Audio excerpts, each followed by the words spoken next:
பேரலை நேயர்களுக்கு வணக்கம். இன்று நம்மோடு பேசுவதற்காக மூத்த பத்திரிகையாளர், அரசியல் திறனாய்வாளர் திரு தராஸ் ஷாம் அவர்கள் இணைந்திருக்கிறார். அவரோடு பேசலாம். சார் வணக்கம் சார். வணக்கம். எப்படி இருக்கீங்க? நல்லா இருக்கேன் சார். நல்லா இருக்கீங்களா சார்? சார் எலெக்ஷன் கமிஷனோட செயல்பாடுகள்ன்றது ரொம்ப குற்றச்சாட்டு மிக்க வகையில் தான் இருக்கு. அப்போ இப்போ வந்து வோட்டர்ஸ் டர்ன் அவுட் அப்படின்றத வந்து வெளிப்படுத்துறதுக்கு முறைய வந்து அறிவிக்கிறது கிடையாது. எப்படி வந்து வோட் பெர்சன்டேஜ் கணக்கு எடுக்கிறதுன்னு சொல்லிட்டு நிறைய கேள்விகள் இருக்கு. ஏடிஆர் வந்து கேஸ் போட்டிருக்காங்க. ஏன் சார் இந்த வோட் டர்ன் அவுட் விஷயத்தை வந்து வாக்காளர்களோட எண்ணிக்கை வந்து அறிவிக்கிறதுல ஏன் இந்த குளறுபடி நடக்குது எலெக்ஷன் கமிஷனுக்கு? 1 கோடி வாக்கு வந்து டோட்டலா இதுல குழம்புதுங்கிறது பொதுவான பத்திரிகை செய்தி. 1 கோடி வாக்குங்கிறதுங்க 1 கோடின்னு பார்க்கும்போது பெரிய தொகை மாதிரி தெரியுது. ஆனா நீங்க ஒண்ணு யோசிச்சு பாத்தீங்கன்னா, பூத்து 6 மணியோட வாக்குப்பதிவு நிறைவுன்னு வச்சுக்கோங்க. 6 மணிக்கு அப்ப பூத்துல இருக்கிற ஓட்டரையும் சேர்த்து தான் நம்ம வந்து ஓட்டு போட அலோவ் பண்றோம். அவங்களுக்கு டோக்கன் கொடுத்துடுறோம். 7 மணி 8 மணி வரைக்கும் கூட ஓட்டு போடுவாங்க. இதுதான் சிஸ்டம். 6 மணி நிலவரம் இல்ல 7 மணி நிலவரம் அப்படின்னு வாக்குப்பதிவு சதவீதம் சொல்றதே தப்பு. காரணம் வந்து அந்த நிலவரம் ஃபைனல் கிடையாது. அதுக்கு பிறகு ஒரு 25 ஓட்டாவது போலாகும். 25 ஓட்டுன்னா கிட்டத்தட்ட ஒரு பூத்து ஆவரேஜா 800 1000 ஓட்டுன்னு வச்சீங்கன்னா, பதிவாகிறது ஒரு 600 650 ஓட்டுன்னு வச்சீங்கன்னா, 600 ஓட்டுக்கு 25 ஓட்டு. அப்படின்னா அதுவே வந்து 3-4% வந்துரும். கண்டிப்பா. அப்போ ஒரு டிஃபரன்ஸ் வரும். இப்ப எந்த இடத்துல எலெக்ஷன் கமிஷன் மாத்திக்கிடணும் அப்படின்னா, இந்த ஃபைனல் ஓட்டிங் ஃபிகர் கொடுக்கும்போது அதை மறுநாள் தான் கொடுக்கணும். இல்ல அதுக்கு அடுத்த நாள் கொடுக்கணும். ப்ராப்ளம் என்னன்னா, இப்ப வந்து முதல்ல கொடுத்துட்டாங்க.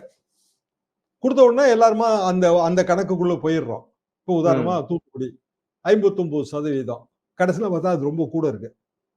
ஆனா நம்ம என்னங்க 59% சொன்னாங்க, ஒரு 60 இருக்கலாம், 61 இருக்கலாம், எப்படி 65 இருக்க முடியுங்கிற கேள்வி இயல்பா வருது. நான் ஒரு உதாரணத்துக்காக தூத்துக்குடின்னு சொல்றேன்.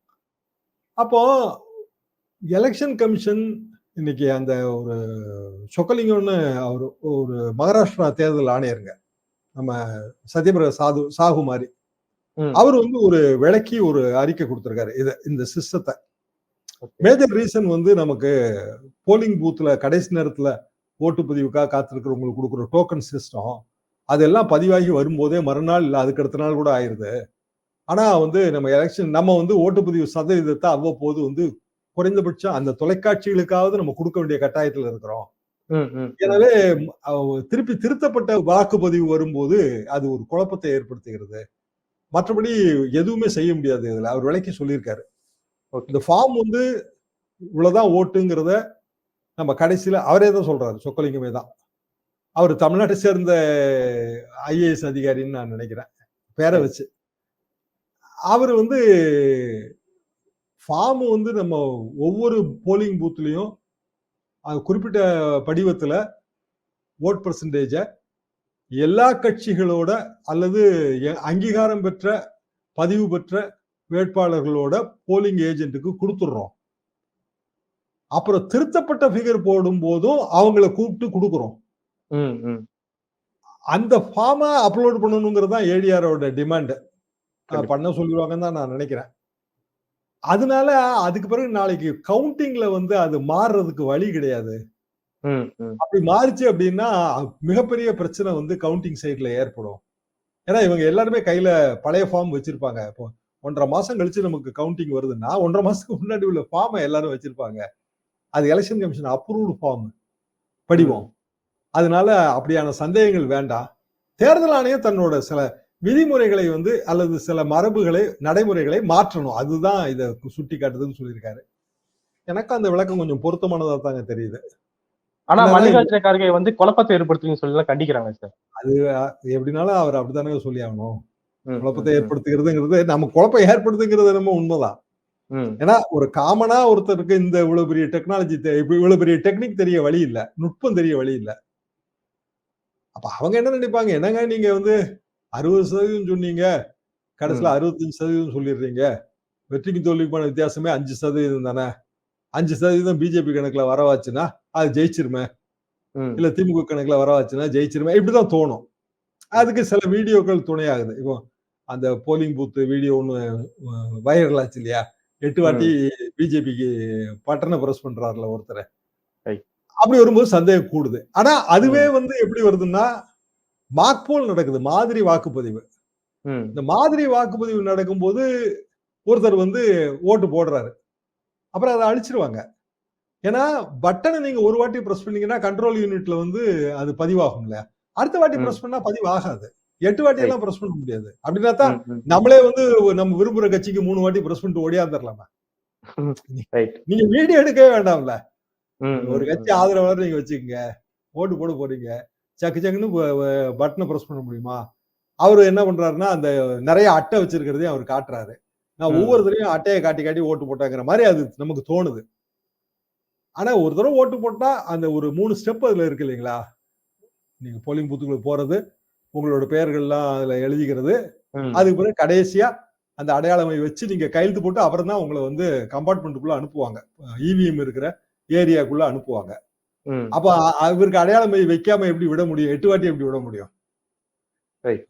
எந்த இடத்துல ப்ராப்ளம் வருதுனாங்க, மாதிரி வாக்குப்பதிவு நடக்கும் போதும் அவர் வந்து வீடியோ ரெக்கார்ட் பண்ண கூடாது இல்லையா? அப்புறம் மாதிரி வாக்குப்பதிவுல கலந்துக்கிறதுக்கான எலிஜிபிலிட்டி அவர் ஏதாவது ஒரு கட்சியோட அங்கீகாரம் பெற்ற முகவரா இருக்கணும். கண்டிப்பாக. நம்ம இளைஞர் முகவரா இருக்க வழி இல்ல. எல்லாரும் நினைச்சவங்க எல்லாம் போய் மாதிரி வாக்குப்பதிவு பண்ண முடியாதுல்ல. அப்ப அவர் எப்படி உள்ள போனாருங்கிற கேள்விக்கு விட இல்ல. அந்த இடத்துல லேக் பண்ணும். அந்த இடத்துல அது அவங்க நடவடிக்கையில பெரிய பிழை, இமாலய தவறு. ஆனா இதெல்லாம் வச்சு நம்ம வந்து சிஸ்டத்தை சந்தேகப்பட்டுக்கிட்டே போனோம்னாலும் எண்ட் இருக்காது அதுக்கு. கண்டிப்பா. அந்த 77 காலகட்டத்திலேயே இப்படியான பிரச்சனைகள் எல்லாம் வருங்க. அப்ப வந்து இவிஎம் எல்லாம் கிடையாது. கள்ள ஓட்டு. கள்ள ஓட்டு வந்து இந்திரா காங்கிரஸ் சார்பாக பயங்கரமா கள்ள ஓட்டு போட்டாங்க. தேர்தல் வாக்குப்பதிவுக்கும் வாக்கு எண்ணிக்கைக்கும் நடுவுல இது தொடர்ந்து இதுல வெளியில வரும். இப்படி கடைசியில இந்திரா காந்தி அம்மா ஜெயிக்கலங்கிறது வேற விஷயம். அவங்களே தோத்து போயிட்டாங்க. இதே அமைதியில ஆரம்பத்துல ஆரம்பிச்ச நம்ம விஷயம் தான். இறைவரையில அமைதியில இந்திரா காந்தியும் தோத்து போனாங்க, சஞ்சய் காந்தியும் தோத்து போனாங்க. இல்லையா? 71ல இதே மாதிரி காமராஜுக்கு பெரிய எழுச்சி இருந்ததுங்க. நான் அப்ப காலேஜ் டேஸ் முடிக்கிறேன். தோத்துருச்சு. 15 சீட் தான் வந்துச்சு. திமுக 184 என்னமோ.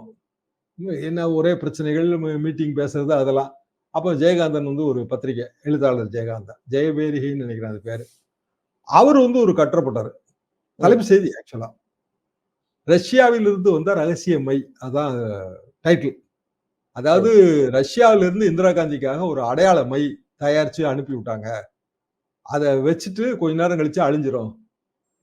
அப்புறம் வந்து இன்னொரு வாட்டி போய் ஓட்டு போட்டுருவாங்க, அதுவும் அழிஞ்சிரும். அப்புறம் இன்னொரு வாட்டி ஓட்டு போட்டுருவாங்க. இப்படித்தாங்க இந்திரா காந்தி அம்மா ஜெயிச்சாங்க 1971 தேர்தல்னு ஒரு கட்டுரை. காங்கிரஸ் பேச்சாளர்கள் ரொம்ப சந்தோஷம், ஆகா ஒரு நல்ல காரணம் கிடைச்சதுன்னு சொல்லி. காமராஜர் சொன்னோன்னா அவர் சொன்னாராம், மையாவது பொய்யாவது ஜனங்க நமக்கு ஓட்டு போடலங்க அவ்வளவுதான் அப்படின்னாராம். எனக்கு என்னமோ அப்படித்தான் தோணுமே தவிர சிஸ்டத்துல ஒரு பெரிய அளவுக்கான முறைகேடுகள் இந்தியா பூராவும் செய்வதற்கு எப்போதுமே வழி கிடையாது. ஆனா பயப்படுறது என்னன்னா ரிசல்ட் அப்போ ஏதாவது பாதிப்பு கொடுத்துரும் அப்படிதான் பயப்படுது. ஆனா இந்த குழப்பம்லாம் தெளிய வைக்க வேண்டியது எலெக்ஷன் கமிஷனோட பொறுப்பா தான். அதுதான் கல்கத்தா ஹைகோர்ட் சொல்லுது. குழப்பத்தை தெளிவிக்க வேண்டிய எலெக்ஷன் கமிஷனே குழப்பத்தின் பிடியில் இருக்கிறது. அதைத்தானே அவங்க சொல்றாங்க. நாளைக்கு பேப்பர்ல பெரிய அளவுக்கு செய்தி வரும் பாருங்க. Right sir. இந்த விஷயங்கள் குறித்து நிறைய விஷயங்கள் பகிர்ந்துட்டீங்க சார். மிக்க நன்றி.